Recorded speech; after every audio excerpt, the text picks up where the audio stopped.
Hello and welcome again. Thanks for joining the class. Now it's been a while and I'm sorry about that. Now we've been on solving and simplifying logarithmic equations. Now we've already said that for some of those questions they could be very long, could be lengthy.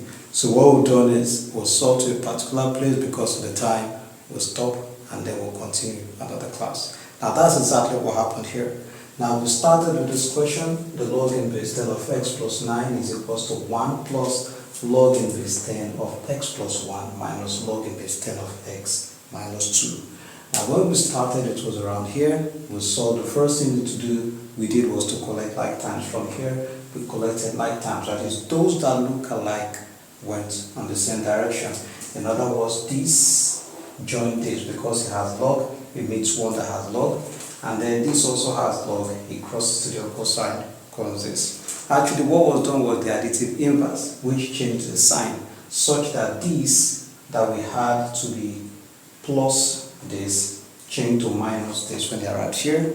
And then this that was minus log this became plus this because it has crossed the equal sign, or it did the additive inverse. So what remains on the right hand side is the 1, which we have here.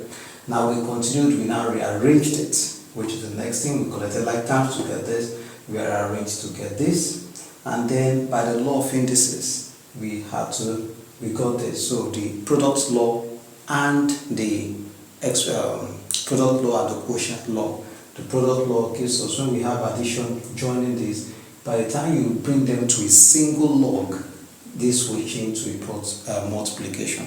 And then, because this is a minus sign, you're using a single log because all the logs are in the same base, log 10, log inverse 10, log inverse 10. So we use a single one to represent the three of them.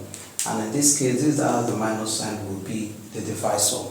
So we still have our plus 1 here. So you can go back to previous videos. The plus will change to times by the time you're using a single log in base. So this is where we went. And then from this place we move to here.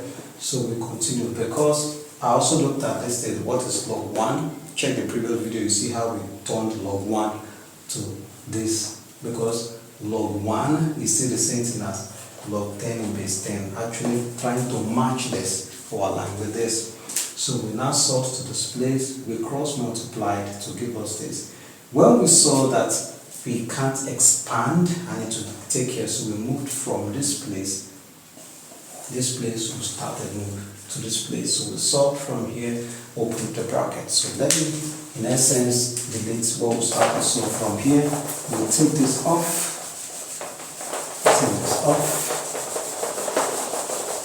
it's been a while, so it's a bit difficult to erase. So take this off.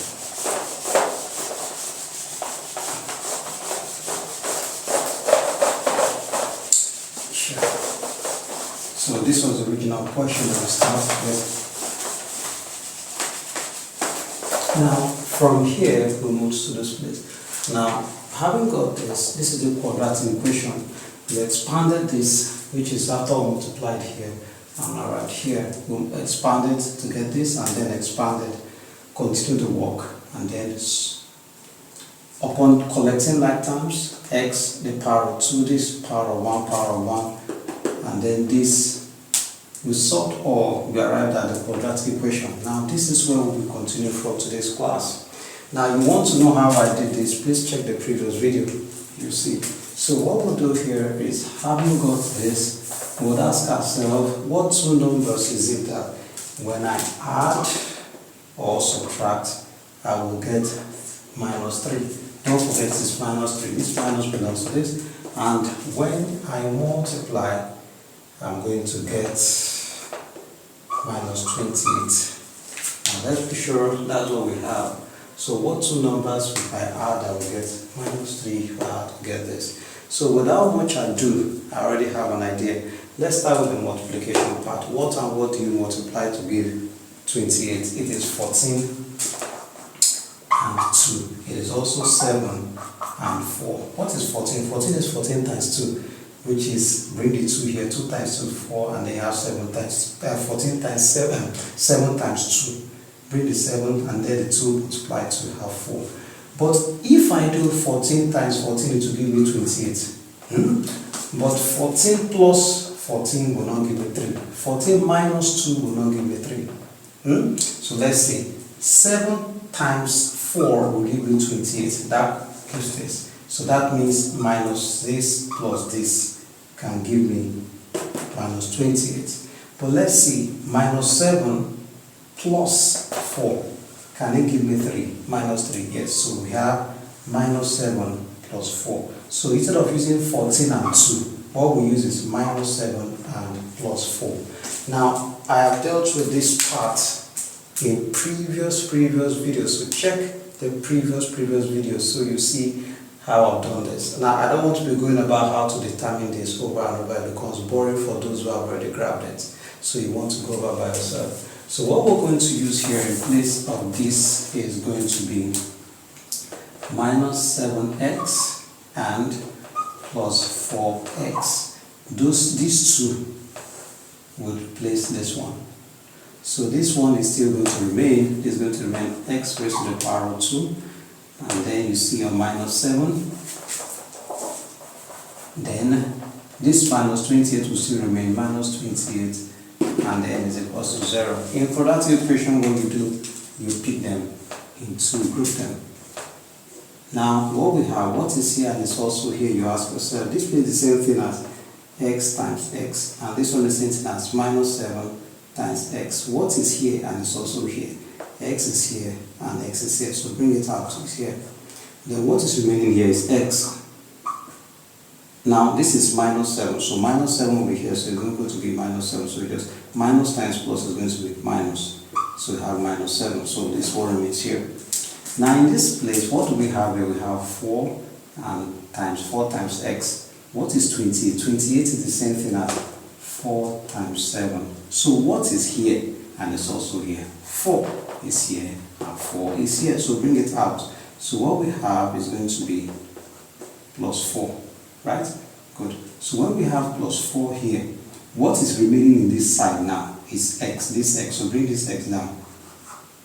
And what is remaining in this side now? It is 7. This minus is still here. Minus 7. So that's why we have it here. So that's why we have this equals to 0. A careful look, you see that what is in this box is the same thing as what is here. So you use 1 to represent both of them. So we have x minus 7. And this will be x plus 4, and that's just going to be this. It's equals to 0. Or we go straight, we say x plus 4 is equals to, by separating them, or x minus 7 is equals to 0.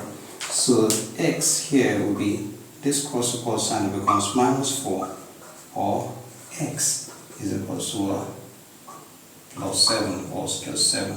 So from this place, we've already got the values of what x is. Now, thank you for staying tuned. And if you have any question based on what we've done, I want you to put it in the comment section. If you have a contribution, please go ahead and do. It's you and I together doing this work. Thank you so much. Please, let's meet again in the next class. Thank you.